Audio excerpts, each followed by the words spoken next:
Levante la mano derecha y repita conmigo: que el Señor te bendiga. Usted dice me y yo les digo te. Que el Señor te bendiga, te levante y se glorifique sobre tu vida siempre. Que el Espíritu Santo esté contigo, con tu familia, con los de tu casa. Quédate, Espíritu Santo, aquí en Peniel Sur cada día.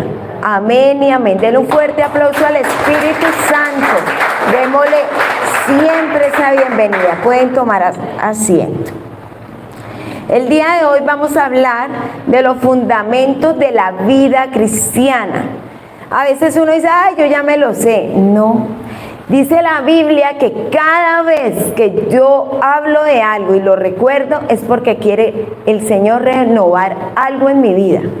Entonces nunca nadie, por más estudiado, teólogo, lo que sea, se sepa la palabra al pie de la letra, si no la practica, de nada sirve. Hay que prepararse, hay que conocer, para no ser neófitos en la palabra, amén.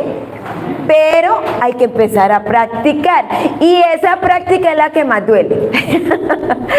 Esos fundamentos son los que más duelen. Entonces, vamos a trabajar hoy Primera de Corintios, capítulo 16, versículo del 13 al 14.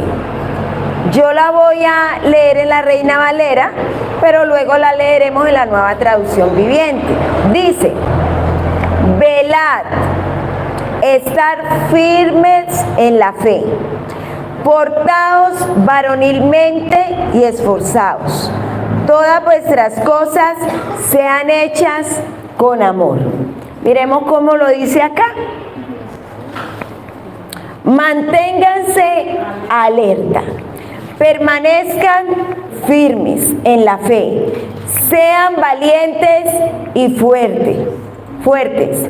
Hagan todo con amor. Vamos a mirar qué es la palabra fundamento. Significa principio o origen en que se asienta una cosa. Eso es fundamento. Parte de una construcción que está bajo la tierra y le da solidez. Le sirve de base y apoyo. Los que saben de construcción saben que hay que hacer unos buenos, ¿qué? Cimientos que estén profundos para poder que todo lo que usted construya de ahí hacia arriba sea bueno. Asimismo es con el Señor. Si se carece de fundamentos, o los que tienen debilidades, pero si usted crece en el fundamento con el Señor, Dios empieza a fortalecerte y a cambiar tu debilidad. Amén. Pero ¿qué pasa? Si tienes unos fundamentos débiles, ¿qué va a suceder? Se va a caer, ¿cierto? Lo que está por encima de esto tiene el riesgo de derrumbarse tarde o temprano, y el resultado será un desastre inminente. Entonces, ¿qué le sucede a muchas personas? Se les olvida que son discípulos. Entonces cada uno empieza a tener un llamado. Ah, no, yo soy el evangelista. Ah, no, yo soy el profeta. Ay, no, yo soy el pastor. No, yo. Y todo el mundo ahorita habla del llamado, de lo que el Señor le hizo. Pero se han olvidado de ser, ¿qué? Discípulos. Los discípulos que son aprendices. Los discípulos que son seguidores. Amén. ¿Y cuál es la característica? Ser manso y humilde de corazón. O sea que si le entra el orgullo, se vuelve pedante, nadie se puede acercar, estás mal. Tu fundamento está para derrumbarse. Porque nosotros, ¿por qué buscamos al Señor? Algo que yo les enseño todo el tiempo: por amor, no por obligación, sino ¿por qué? Por amor. Y uno cuando ama, ¿cómo es? Es dulce. ¿Cómo es? Ah, ¿cierto? Cariñoso. Siente uno y pone la cara a uno de pastel, ¿cierto? Ay, qué rico. Cuando uno está enamorado, es eso. Entonces, cuando yo busco del Señor y si estoy enamorado, ¿cómo debo de ser? ¿Orgulloso, pedante? ¿Cierto que no? ¿Cómo tengo que ser? Amoroso, especial. Alegrarse cada vez que alguien que ha pecado y vuelve al Señor, recibirlo con amor, no pasarle por encima casi llevándoselo. Pero igual todos nosotros con amor fraterno. Por eso dice la Biblia que no debe haber ¿qué? Ni rencillas, ni murmuración, nada, porque cada uno de nosotros tenemos un llamado y cada uno de nosotros tiene un propósito aquí en la tierra y cada uno de nosotros hace que el reino de los cielos sea extendido. Nosotros somos representantes del Señor aquí en la tierra y no podemos olvidarnos de eso. Amén. En Lucas 6:46 al 49 dice: edificar sobre un cimiento sólido. Que por qué decía Jesús, porque siguen llamándome Señor, Señor, cuando no hacen lo que digo. Esa es una palabra fuertísima. ¿Por qué me llaman ustedes Señor, Señor y no hacen lo que les digo? Dice, sigue por favor. Voy a decirles a quién se parece todo el que viene a mí y oye mis palabras y las pone en práctica. ¿Cómo dice? ¿Que las coloca en qué? En práctica. Continuemos. Se parece a un hombre que al construir una casa cavó bien hondo y puso el cimiento sobre la ¿qué? La roca, de manera que cuando viene una inundación, el torrente azotó aquella casa, pero no pudo ni siquiera hacerla tambalear porque estaba bien construida. Amén. Continuamos con el otro versículo. Pero el que oye mis palabras, oiga lo que dice, y no las pone en práctica, se parece a un hombre que construyó una casa sobre tierra y sin cimientos. Tan pronto como la azotó el torrente, la casa se derrumbó y el desastre fue terrible. ¿Cuál es el secreto? Según esta lectura, practicar la palabra. Y a veces las personas no quieren leer la Biblia, se saben un poco de citas bíblicas y creen que eso es suficiente. Pero usted, así se sepa una cita bíblica, pero usted trata de colocarla en práctica, el Espíritu Santo hace algo nuevo en usted. Amén. Muchos creyentes el día de hoy tienen una vida espiritual que parecen ruinas arqueológicas. O sea, llevan mucho tiempo, pero su vida está en ruinas espiritualmente. Y la gente no le gusta que uno hable esto. Ay, no, yo estoy bien, pero solamente la forma en que contesta. ¿Cómo es tu actitud? ¿Cómo son tus acciones? ¿Cómo es tu diario vivir? ¿Cómo estás hablando? ¿Qué estás mirando? ¿Qué estás escuchando? Por eso a mí me encanta, una de mis palabras es que una acción trae una reacción igual una consecuencia. Porque uno tiene que tener muy claro cuál es el fundamento. Y esas personas que pueden llevar mucho tiempo, pero no tienen un fundamento en su vida cristiana, o a la debilidad de ellos mismos. El mismo principio que Jesús enseñó por medio de esta parábola, eso mismo lo retoma Pablo en sus cartas paulinas, para hacerles saber a los corintios. Pablo le habló a esa iglesia en especial, a los corintios, en las últimas líneas de la carta, de la necesidad de contar con buenos fundamentos para una vida cristiana fuerte y eficaz. Diga fuerte y eficaz. Nosotros debemos de tener una vida cristiana fuerte y que sea eficaz para que usted vea la gloria de Dios, vea el poder del Espíritu Santo en usted, la transformación en su pensamiento. en su forma de hablar, en su temperamento, en su carácter. Pero ¿qué está sucediéndole a la iglesia? Están dañándose unos a otros por la murmuración, porque el otro se cree mayor que el otro, y todos somos llamados, y cada uno tiene un llamado diferente. ¿Para qué? Para fortalecer el cuerpo de Cristo, la iglesia, porque Él es el novio. Pero lamentablemente algunos se creen más que otros, y nosotros no podemos permitir eso. Amén. Tenemos que aprender eso. Entonces, en la carta, Pablo establece 5 fundamentos de forma imperativa para una vida cristiana fuerte y efectiva en el reino de los cielos. Donde lo leímos ahorita en 1 Corintios, y viene y dice, hay 4 de esos que está escrito en segunda persona, no en primera. De decir que cada uno de estos mandamientos que dice Pablo señalan a la persona a la que se le habla. Es decir, son instrucciones directas. Cuando tú lees esta cita bíblica, son instrucciones directas que lo dijo Jesús, y Pablo lo retoma en sus cartas a los lectores de la carta, y por ende a cada creyente a lo largo de las épocas de la iglesia, y la última tiene que ver con la persona a la cual se habla. Entonces da 5 partes. La primera es 1 Corintios, el versículo 16. ¿Cuál es? Velar. Capítulo 16, versículo 13. ¿Cuál es? Velar.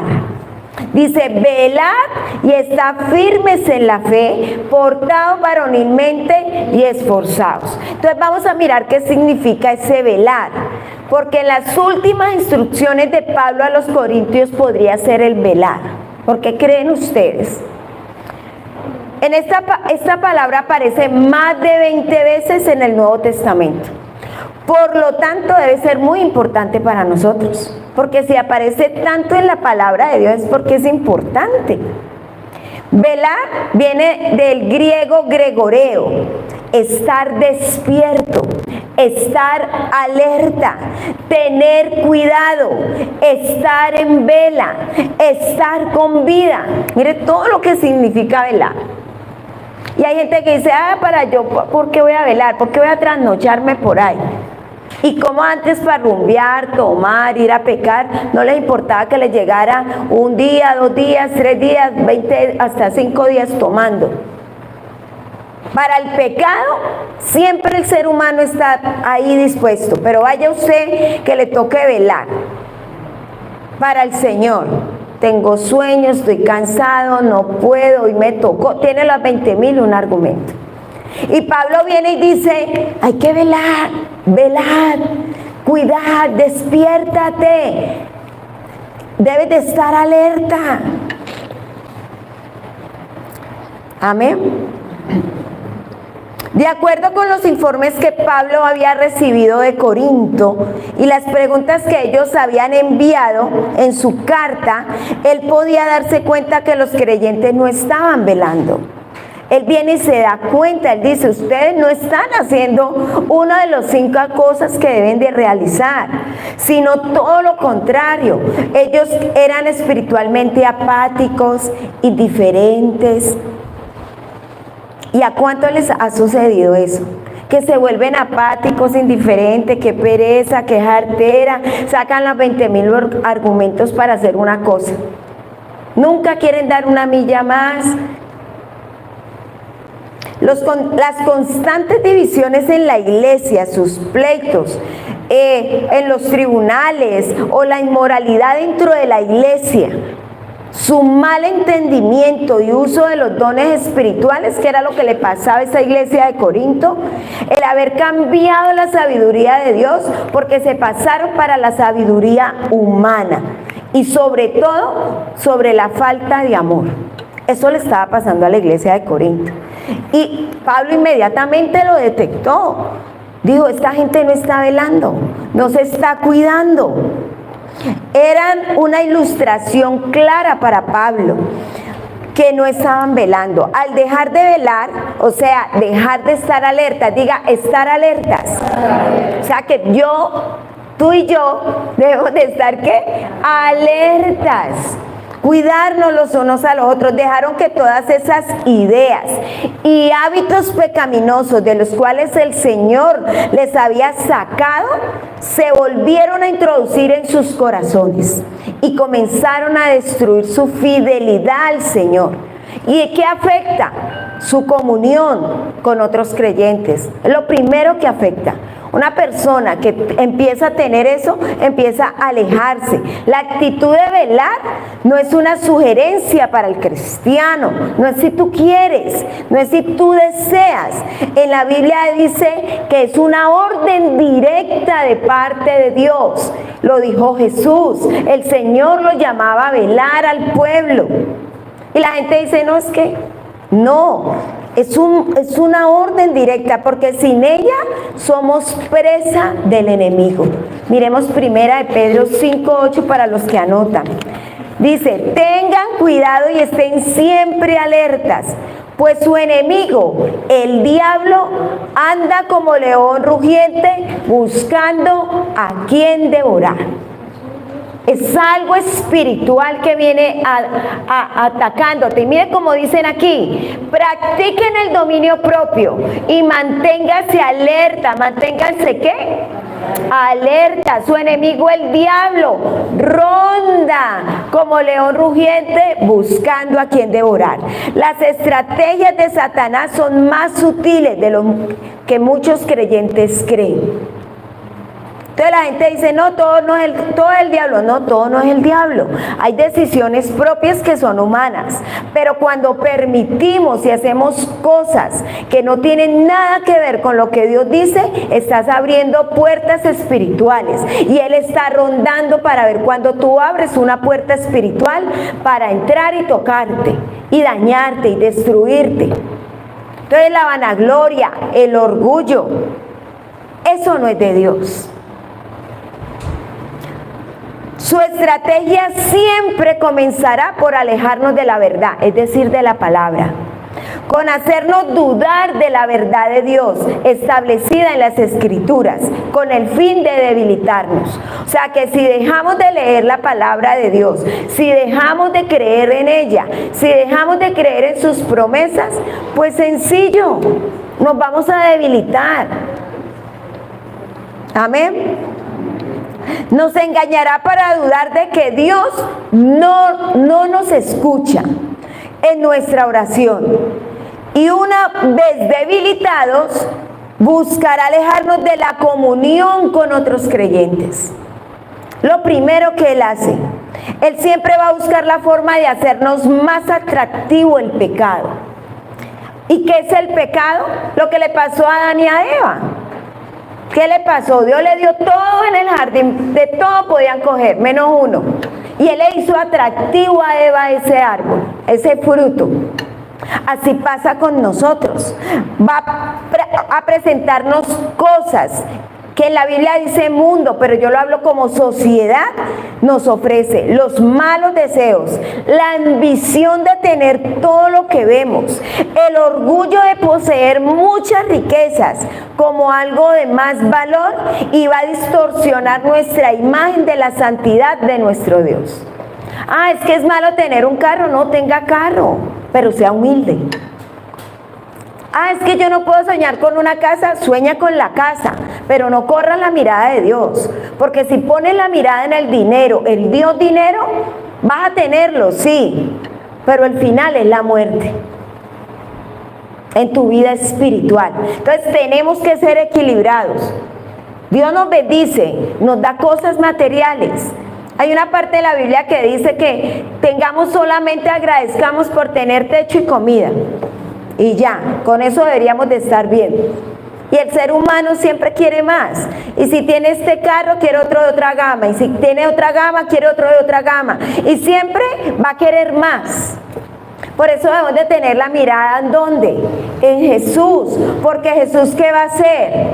Te va a dar el equilibrio. Que aunque tengas dinero, va a ser para bendecirte a ti, para bendecir a otros, para bendecir tu casa, la iglesia, bueno, todo lo que tiene que ver. Amén. Satanás tiene poder, pero nuestro Dios tiene más poder que él. Y la única forma de vencerle es a la manera de Dios. No es a tu manera, no es a mi manera, sino a la manera de ¿qué? De Dios. En Santiago 4:7 dice: por eso obedezcan a Dios, háganle frente al diablo y él huirá de vosotros, él huirá de ustedes. O sea que no hay que tenerle temor, ahí es que llenarnos de autoridad, de unción, de poder y decirle: te apartas de mí, porque el que va delante de mí es el que murió en la cruz por amor. Él va delante de mí, él ya te venció en la cruz. Yo soy un hijo, yo soy una hija de Dios y tomo la autoridad delegada de Dios. Apártate de mí, Satanás. Amén. La victoria contra las artimañas del enemigo está en nuestra obediencia a la palabra de Dios. ¿Dónde está el secreto? En la obediencia a la palabra de Dios. No con pisarle la cola o tirarle los cuernos como la gente cree. Dice la Biblia que cuando el día que lo veamos nos vamos a quedar sorprendidos de lo que es. Debe ser una cosita chiquita ahí. Porque Dios es grande. Amén. Entonces, así es como nos sometemos al Señor, así es como podemos entonces hacerle frente. Es ahí la importancia de estar ¿qué? Alerta. Somos tentados por el pecado cuando no estamos velando. Nuestros ojos espirituales están cerrados o estamos adormilados. Somos presas fáciles en creer en todo lo que Él quiere mostrar y tocar en nuestro pensamiento. Santiago capítulo 1 versículo del 13 al 15 dice que nadie diga cuando es tentado: soy tentado por Dios, porque Dios no puede ser tentado por el mal y Él mismo no tienta a nadie, sino que cada uno es tentado cuando es llevado y seducido por su propia pasión. ¿Por su propia qué? Pasión. Uno no puede decir que es tentado por Dios. El enemigo ronda, coloca, pero el que toma la decisión de ir a hacerlo somos nosotros. ¿Quedó claro eso? Después, cuando la pasión ha concebido, da a luz el pecado. Es decir, entra por los ojos o por el pensamiento, baja al corazón y las personas van y lo hacen. Es decir, que usted lo mastica, lo piensa, lo desea. El enemigo se lo coloca en su pensamiento. Usted lo desea, le llega al corazón y sale a flote por sus propias pasiones. Después, cuando el pecado es consumado, engendra la muerte. Recuerden eso. ¿Qué engendra? La muerte. Muerte espiritual y muerte física. Somos tentados porque no estamos alerta como si nuestra vida dependiera de ello. Jugueteamos con la tentación como si pudiéramos dominarla y las consecuencias son desastrosas. ¿Qué le pasó a David? David no fue a la guerra. David pensó que podía con eso y fue desastrosa. Porque fue y se acostó con la mujer del hombre más fiel que estaba en la guerra y luego lo manda a matar. Porque concebió una pasión donde él podía tener cualquier mujer del reino, pero quiso esa mujer. Por estar desocupado mirando lo que no tenía que ver, no estar velando, no estar en la presencia de Dios. En Marcos 14:38 dice: velad y orad para que no entréis en tentación. El espíritu a la verdad está dispuesto, pero la carne es débil. Cuando nuestra vida en lo natural está en peligro, si de eso dependiera, estaríamos siempre alertas. Si tu vida dependiera y mi vida dependiera solo de velar, estaríamos todo el tiempo pendiente de eso, porque uno no quisiera morir, no quisiera enfermarse, ¿no? ¿Sí? Si nuestra vida dependiera de eso, con los ojos abiertos tratando de guardarla y de conservar esa parte de velar. El mismo principio debería aplicar para nuestra vida espiritual. Si tuviéramos los ojos espirituales bien abiertos, es decir, velando, nos daríamos cuenta que nuestra vida espiritual está en peligro y no jugaríamos con el pecado. Pablo incita a los corintios a velar. Porque al no hacerlo ellos habían caído ¿en qué? En la apatía, en la indiferencia. Nosotros potencialmente estamos igualmente expuestos, como los corintios. Se habían vuelto apáticas a demostrar el amor verdaderamente a los demás, a usar sus dones para el bien común de la iglesia. Se habían vuelto indiferentes al pecado, o sea, permitieron que entrara ese pecado entre la iglesia. Indiferentes a las necesidades de otros hermanos que menos tenían, y no querían compartir en las reuniones ágapes. Alguien que no vela no se dará cuenta que el pecado ha ido ganando terreno en su vida. Seguirá pensando que todo está bien, tanto cuento, tan religiosos, ay no, y cree que todo está bien con Dios, pero ya no quiere congregarse, llega tarde, es apático para adorar al Señor, no quiere ni levantar las manos para adorar al Señor, ni decir aleluya, nada. Al escuchar el sermón, por ejemplo la prédica, dirá, a mí no me van a decir cómo hacer las cosas o cómo está mi relación con Dios. Empieza a cuestionar, comienza a sentirse santo y mejor que todo el mundo. En Apocalipsis 3:1 al 3 dice, escribe el ángel de la iglesia en Sardis, el que tiene los 7 espíritus de Dios y las 7 estrellas, dice esto: yo conozco tus obras, que tienes nombre, ahí lo tienes, conozco tus obras, tienes fama de estar ¿qué? Vivo, pero en realidad estás ¿qué? Muerto. Despierta, reaviva lo que aún es rescatable, pues no he encontrado que tus obras sean perfectas delante de mi Dios. Así que recuerda lo que has recibido y oído, obedécelo y arrepiéntete. Si no te mantienes despierto, ¿cuándo qué? Cuando hemos, ¿sí? Cuando menos lo esperes, caerá sobre ti como un ladrón. Qué palabra tan fuerte. Es una palabra fuerte que nos llama a una exhortación, a que si nos creemos muy buenos nos revisemos y empecemos a mirar. Si has dejado de velar, comienza a velar. Amén.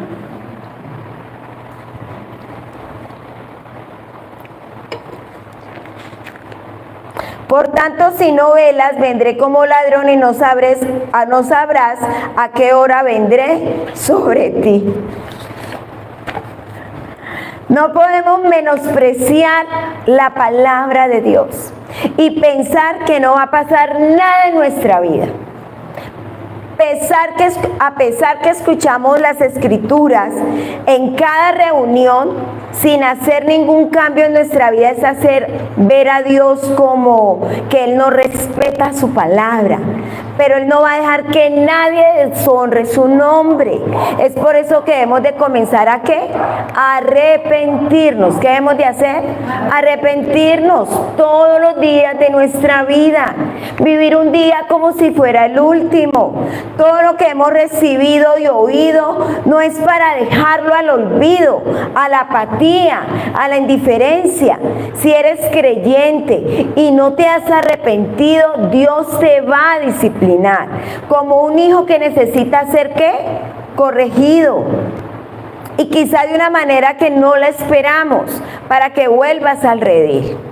Hay personas que no están aquí, deberían de estar, pero quieren hacer las cosas como a su manera, como ellos piensan, no como dice la palabra de Dios, no es como diga la pastora, no, es como dice la palabra de Dios. Y la palabra de Dios, ¿qué dice? No dejando de ¿qué? De congregarnos como algunos tienen por costumbre. Entonces hay prioridades. No es que yo tengo que hacer, no es que yo estoy cansado, no es que eso, pero Dios no tuvo la prioridad de decir, no voy a morir ahorita por ellos. Es que yo necesito hacer esto, quedarme con mi padre. ¿El Señor hizo eso? ¿El Señor qué hizo? No importa, Señor, que si puedes pasar de mí esta copa. Pero ¿qué hizo el Señor? Pero que no se haga mi voluntad, sino tu voluntad. Y murió a precio de sangre por nosotros. Él es el mayor ejemplo a seguir. Amén. ¿Por qué debemos velar? Porque también es bueno para dar esperanza a nuestro corazón. ¿Para dar qué? Esperanza. Cuando nosotros velamos, Dios nos da una palabra. Y esa palabra va a ser nuestra fortaleza, va a ser ese camino a seguir. La esperanza que tenemos está en ¿qué? En el regreso de nuestro glorioso Señor Jesucristo. Eso simple nos hace estar vigilantes, alerta, y nos impulsa a vivir para Él, firmemente para Él. Nosotros estamos aquí, servimos, es para el Señor. Si ustedes vienen a un discipulado es porque ustedes se están ¿qué? Preparando para que les ministren, para aprender. Si ustedes vienen al servicio es para aprender. No es por una obligación, no es por mí, Patricia Libreros. Es porque tú amas al Señor y tú quieres servirle a Él y agradarle a Él. Y si Dios te trajo a Peniel Chur, pues en Peniel Chur hay una cantidad de cosas donde es para el crecimiento y una de las cosas del discipulado. El otro es el servicio. El otro como lo que estamos haciendo. Hoy lo que vamos a hacer nos hace crecer. No estamos escuchando una palabra porque estamos en el hacer, el amor. Vamos a llevar la palabra de Dios, vamos a predicar el evangelio, los vamos a llevar al arrepentimiento, al perdón y al amor. Amén. Entonces también en el hacer. Amén. Lo único que sabemos en la realidad es que Él vendrá un día como ladrón en la noche. Nadie sabe el día ni la hora. Si usted escucha que dicen viene en marzo a las 3 de la tarde, eso es algo falso. Dice que ni siquiera Jesús, solamente lo sabe el Padre. Amén. Para que ningún viento de doctrina los mueva. Tenemos que estar preparados cada día como si fuera el último. Porque no sabemos ni el día ni la hora de su venida. Y ese día se acerca cada día más, porque hay muchas cosas que están demostrando que el Señor ya viene, pero no sabemos cuándo. Por eso debemos de prepararnos, lo cual debería llevarnos a prepararnos mejor para aquel encuentro con Él. Amén. El segundo punto, estar firmes en la fe. Este tema nosotros lo vamos a continuar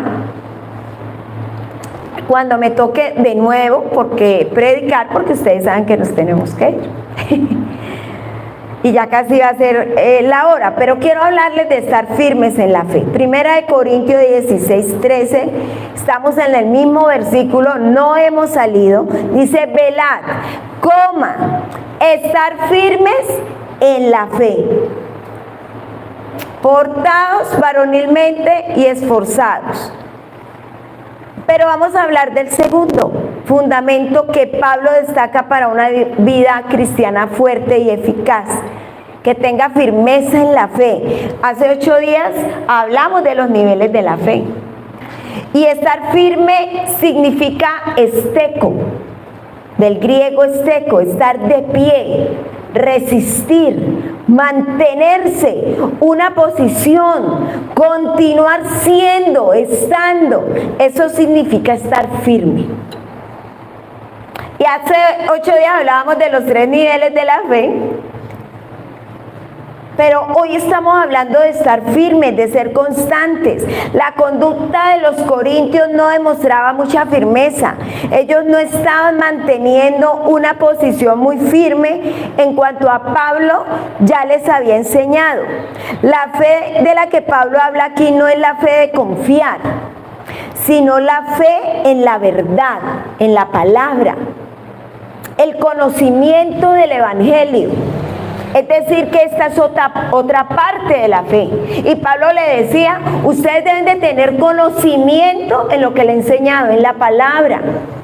Porque si no tienen conocimiento de la palabra, ¿usted cómo va a resistir? ¿Cómo va a permanecer? ¿cómo va a entender la vida y el propósito que Dios tiene para ti y para mí?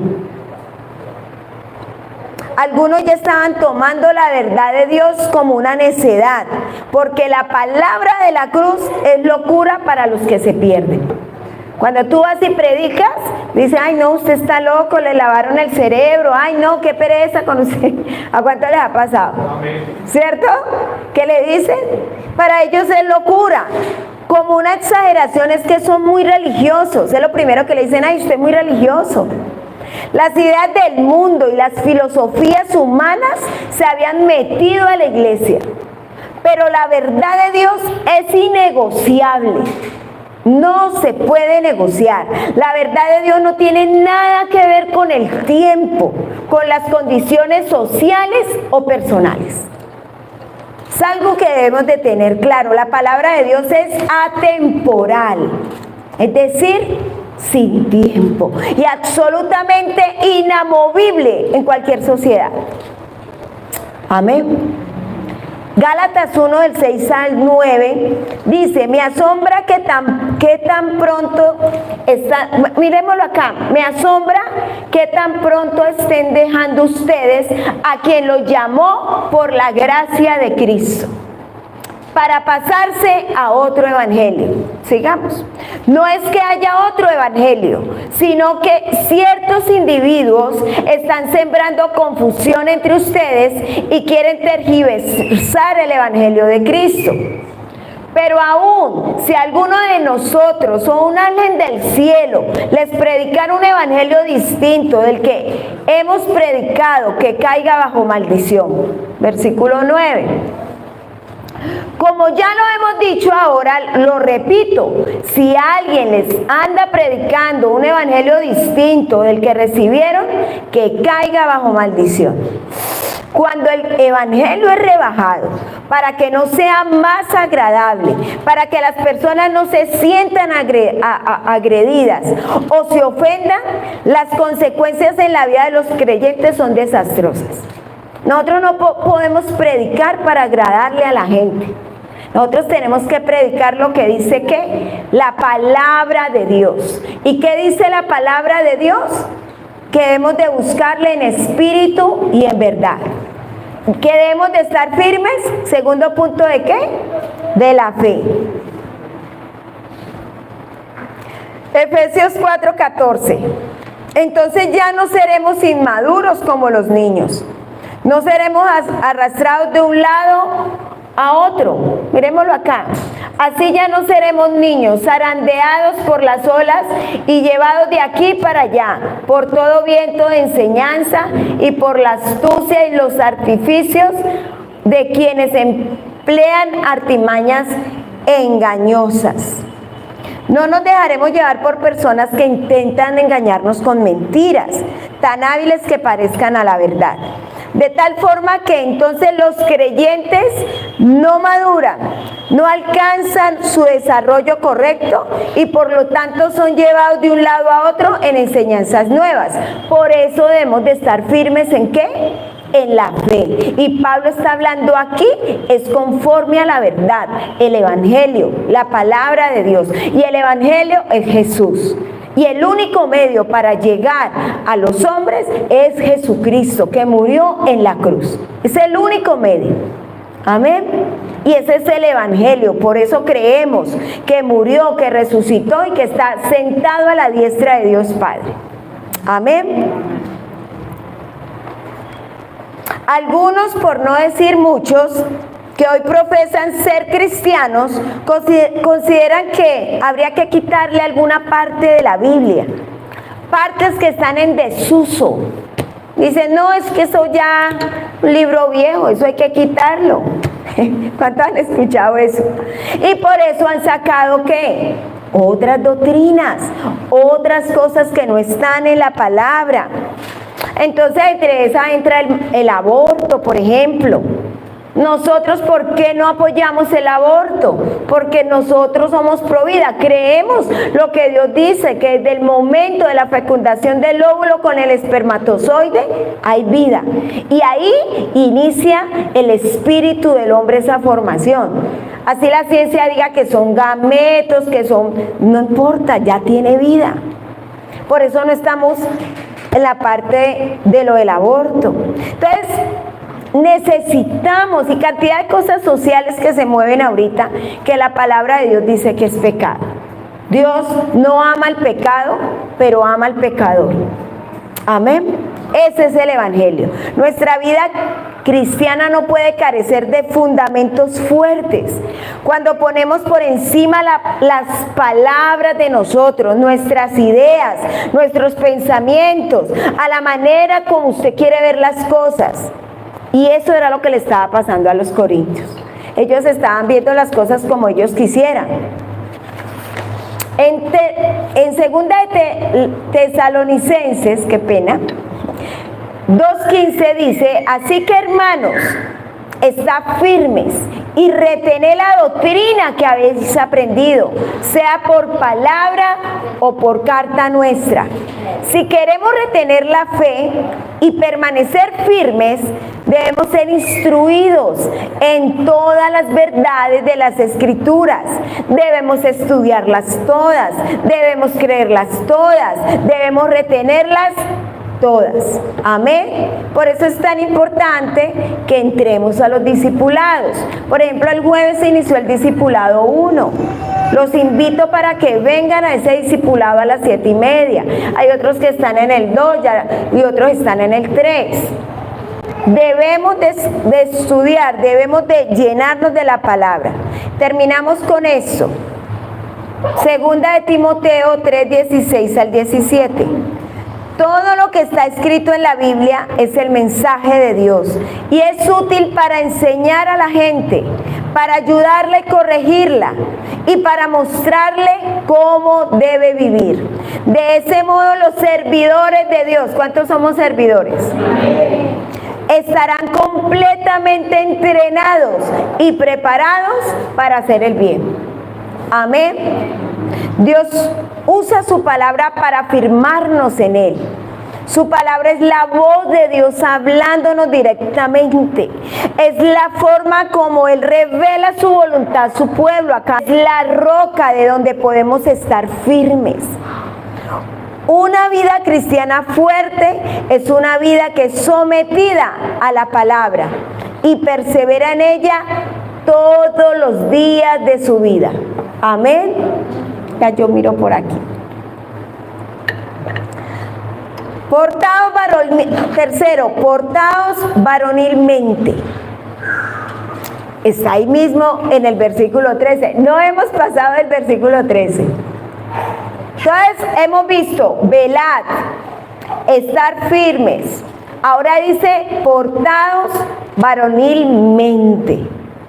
Portaos varonilmente viene del griego andrizomai, que significa ser valiente, actuar valerosamente, conducirse con coraje, concebido como poseer cualidades apropiadas de un hombre.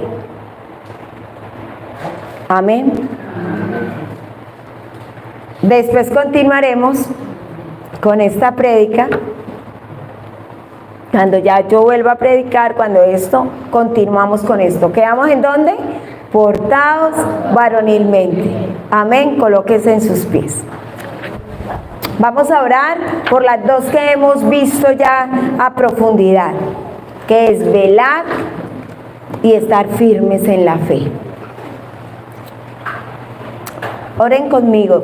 Señor Jesús, presentamos nuestra vida. Perdónanos, Señor, si hemos querido hacer las cosas como queremos, como pensamos, como yo decido que sean las cosas, y no cuento contigo. Perdóname, Espíritu Santo. Dígale: perdóname, Espíritu Santo, si te he contristado. Perdóname, Espíritu Santo, si me he dejado llevar por mi ego, por mi orgullo, por mi humanidad. Hoy me arrepiento, iglesia, digámosle hoy al Señor eso. Hoy me arrepiento, Señor, por querer hacer las cosas a mi manera, por no contar contigo, por dejar de velar. Ese velar, Señor, que tú nos hablas, que es tan importante, Señor. El velar que significa tener vida, Señor. Estar cuidándonos con tu palabra. Perdóname si me he vuelto indiferente a ciertas cosas. Si he permitido que en mí vengan pleitos, contiendas, división. Si no he podido ver cómo el diablo ha rondado y ha tocado mi alma para estar en estas cosas que a ti no te agradan. Para estar apático, indiferente, Señor. Perdónanos, Señor, si nosotros hemos usado mal los dones que nos has entregado.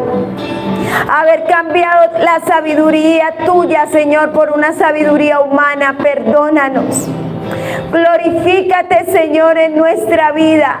Purifica nuestros pensamientos. Lávanos con tu sangre, con hisopo, Señor.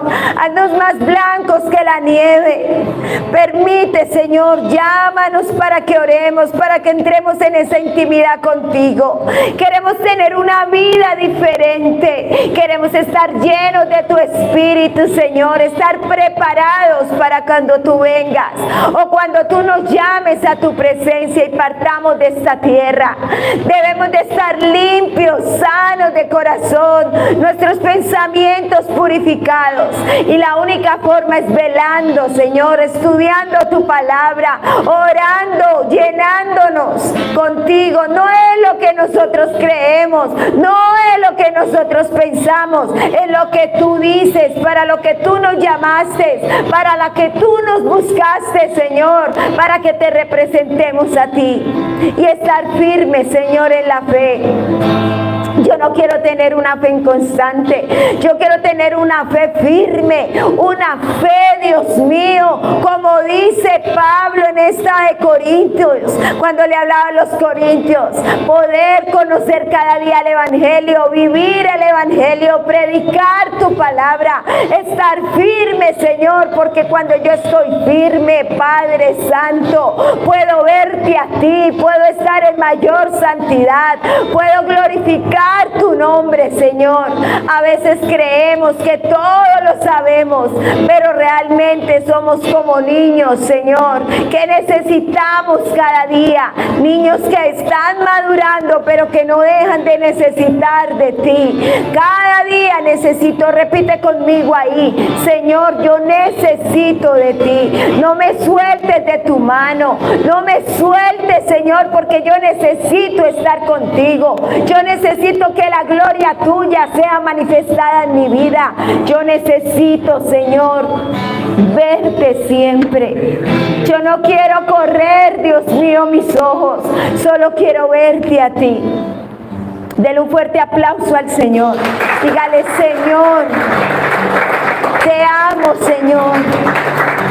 Hoy presentamos la ida al ancianato, Señor. Ve delante de nosotros, llega primero tú, que cuando lleguemos nosotros, tú estés ahí, Señor. Que tu Santo Espíritu, Señor, se mueva, que los aires de ese lugar cambien para que la gloria tuya descienda, para que toque los corazones de cada hombre y de cada mujer que hay ahí en ese lugar. Gracias, Señor, porque tú eres bueno. En el nombre del Padre, del Hijo y con la unción del Espíritu Santo, declaramos que tú estás con nosotros. Y tú que me estás viendo por las plataformas digitales, si este sermón ha tocado tu corazón, si te ha hecho reflexionar, dile al Señor en este día, Señor, perdóname. Cada día quiero buscarte, conocerte y caminar contigo. Haz esta oración conmigo. Señor Jesús, perdona mis pecados. Apunta mi nombre en el libro de la vida y no lo borres jamás. Toma el control de mi casa, de mi vida, y Espíritu Santo, haz de mí la persona que tú quieres que yo sea. Amén. Si tú estás en Cali, te invito que vengas a nuestra congregación Peniel Shur, un encuentro cara a cara con Dios.